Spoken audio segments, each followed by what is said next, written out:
50-ാം സങ്കീർത്തനം. ആസാഫിൻ്റെ ഒരു പ്രബോധനപരമായ സങ്കീർത്തനമാണ് ഇത്. കേവലം ബാഹ്യമായ ബലികളേക്കാൾ ഉപരിയായി ദൈവഭയത്തോടുകൂടിയുള്ള ഹൃദയനൈർമല്യവും സ്തോത്രയാഗവും യഥാർത്ഥ ആരാധനയുമാണ് ദൈവം ആഗ്രഹിക്കുന്നത് എന്ന് ഈ സങ്കീർത്തനം വെളിപ്പെടുത്തുന്നു. 50-ാം സങ്കീർത്തനം. ദൈവം, യഹോവയായ ദൈവം അരുളിച്ചെയ്തു, സൂര്യൻ്റെ ഉദയം മുതൽ അസ്തമയം വരെ ഭൂമിയെ വിളിക്കുന്നു. സൗന്ദര്യത്തിൻ്റെ പൂർണ്ണതയായ സിയോനിൽ നിന്ന് ദൈവം പ്രകാശിക്കുന്നു. നമ്മുടെ ദൈവം വരുന്നു, മൗനമായിരിക്കുകയില്ല. അവൻ്റെ മുമ്പിൽ തീ ദഹിപ്പിക്കുന്നു, അവൻ്റെ ചുറ്റും വലിയൊരു കൊടുങ്കാറ്റടിക്കുന്നു.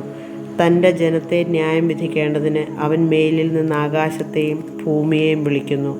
യാഗം കഴിച്ച് എന്നോട് നിയമം ചെയ്തവരായ എൻ്റെ വിശുദ്ധന്മാരെ എൻ്റെ അടുക്കൽ കൂട്ടുവിൻ. ദൈവം തന്നെ ന്യായാധിപതിയായിരിക്കയാൽ ആകാശം അവൻ്റെ നീതിയെ ഘോഷിക്കും. എൻ്റെ ജനമേ കേൾക്കുക, ഞാൻ സംസാരിക്കും. ഇസ്രായേലെ, ഞാൻ നിന്നോട് സാക്ഷീകരിക്കും. ദൈവമായ ഞാൻ നിൻ്റെ ദൈവമാകുന്നു. നിൻ്റെ ഹനനയാഗത്തെക്കുറിച്ച് ഞാൻ നിന്നെ ശാസിക്കുന്നില്ല. നിൻ്റെ ഹോമയാഗങ്ങൾ എപ്പോഴും എൻ്റെ മുമ്പാകെ ഇരിക്കുന്നു. നിൻ്റെ വീട്ടിൽ നിന്ന് കാളയോ നിൻ്റെ തൊഴുത്തുകളിൽ നിന്ന് കോലാട്ട് കൊറ്റന്മാരെയോ ഞാൻ എടുക്കുകയില്ല. കാട്ടിലെ സകല മൃഗവും പർവ്വതങ്ങളിലെ 1000 ജന്തുക്കളും എനിക്കുള്ളവയാകുന്നു. മലകളിലെ പക്ഷികളെ ഒക്കെയും ഞാൻ അറിയുന്നു. വയലിലെ ജന്തുക്കളും എനിക്കുള്ളവ തന്നെ. എനിക്ക് വിശന്നാൽ ഞാൻ നിന്നോട് പറയുകയില്ല. ഭൂലോകവും അതിൻ്റെ നിറവും എൻ്റേതത്രേ. ഞാൻ കാളകളുടെ മാംസം തിന്നുമോ? കോലാട്ട് കൊറ്റന്മാരുടെ രക്തം കുടിക്കുമോ? ദൈവത്തിന് സ്തോത്രയാഗം അർപ്പിക്കുക.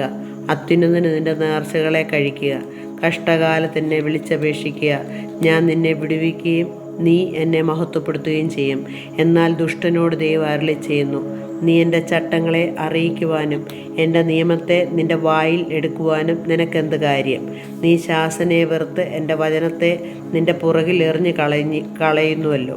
കള്ളനെ കണ്ടാൽ നീ അവന് അനുകൂലപ്പെടുന്നു. വ്യഭിചാരികളോട് നീ പങ്കുകൂടുന്നു. നിൻ്റെ വായ നീ ദോഷത്തിന് വിട്ടുകൊടുക്കുന്നു. നിൻ്റെ നാവ് വഞ്ചന പിണയ്ക്കുന്നു. നീ ഇരുന്ന് നിൻ്റെ സഹോദരന് വിരോധമായി സംസാരിക്കുന്നു. നിൻ്റെ അമ്മയുടെ മകനെക്കുറിച്ച് അപവാദം പറയുന്നു. ഇവ നീ ചെയ്തു ഞാൻ മിണ്ടാതിരിക്കിയാൽ ഞാൻ നിന്നെ പോലെയുള്ളവനെന്ന് നീ നിരൂപിച്ചു. എന്നാൽ ഞാൻ നിന്നെ ശാസിച്ച് നിൻ്റെ കൺമുൻപിൽ അവയെ നിരത്തിവെക്കും. ദൈവത്തെ മറക്കുന്നവരെ ഇത് ഓർത്തുകൊള്ളുവിൻ, അല്ലെങ്കിൽ ഞാൻ നിങ്ങളെ കീറിക്കളയും. വിടുവിപ്പാൻ ആരും ഉണ്ടാകുകയില്ല. സ്തോത്രമെന്ന യാഗം അർപ്പിക്കുന്നവൻ എന്നെ മഹത്വപ്പെടുത്തുന്നു.